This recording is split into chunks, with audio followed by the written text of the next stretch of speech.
Let's do something that's never been done before and convert an M18 1/4-inch hex impact driver to accept both 1/4-inch bits and 1/2-inch sockets.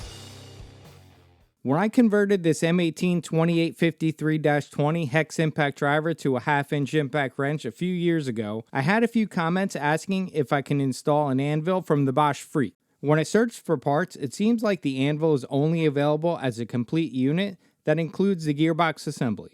The gearbox is around $65, and since I like to do things on a budget, I picked up this pair of generic anvils on Amazon for less than $10. It's a 1/2-inch anvil that accepts a 1/4-inch hex bit in the center, otherwise known as a 2-in-1 or a dual drive system.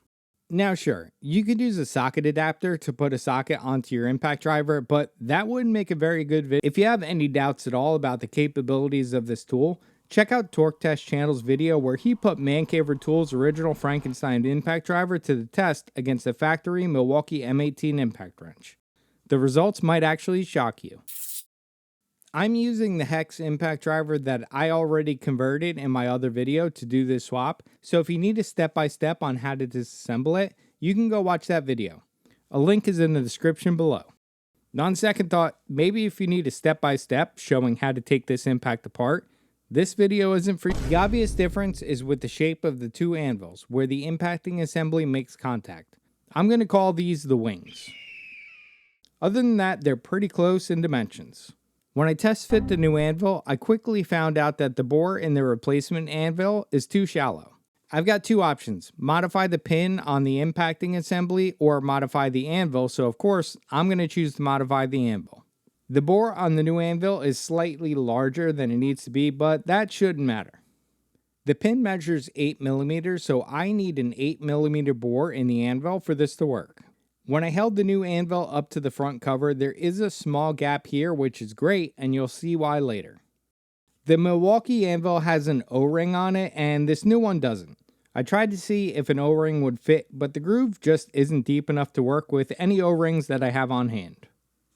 I tested the anvil for hardness using a file, and while it is hardened, I feel like we can make this work, so let's head over to the lathe and start removing some metal. Before I start with the bore, I noticed that there was a slight difference in thickness between the two anvils, so I took off around 17 thousandths to get them both to the same size. There are a couple different ways I can open up the pin bore, but they did require buying some new tooling. I knew that I needed something in the solid carbide variety to handle hardened steel, and I had two options: a carbide end mill or a carbide drill. To keep the setup as rigid as possible, I'm using an ER32 collet chuck that fits in my lathe tailstock, which is a Morris Taper 2. I started with the carbide drill just in case it got dull or chipped, I'd be able to sharpen it, but it was cutting so well that I switched to the end mill. It was also hard to get a good depth measurement when using the drill, but the end mill leaves a flat bottom hole, which made it easy to check progress as I went. The fitment was good, so the next thing to do was to profile the wings of the anvil so they match up with the impacting assembly. It's not much that needs to come off, and I didn't have an elegant solution, so I took a little off the corners on my sander and finished it off with a right angle die grinder.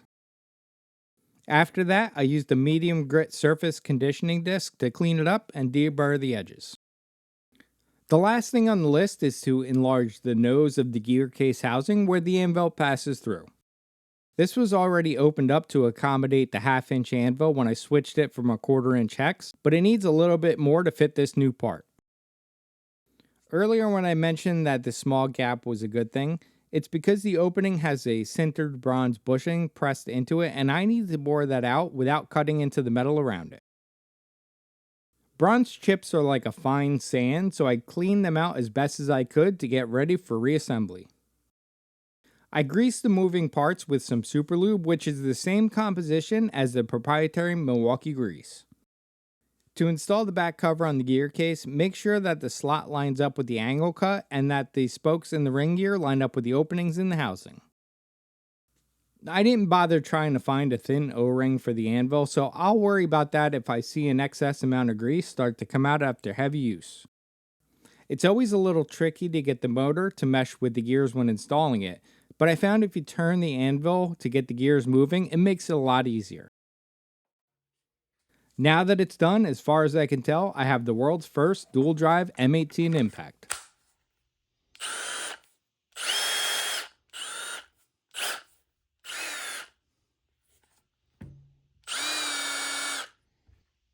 You can even save some time by keeping your bit under the socket if you want. Keep grinding away on those projects, stay lucid, and I'll see you in the next one.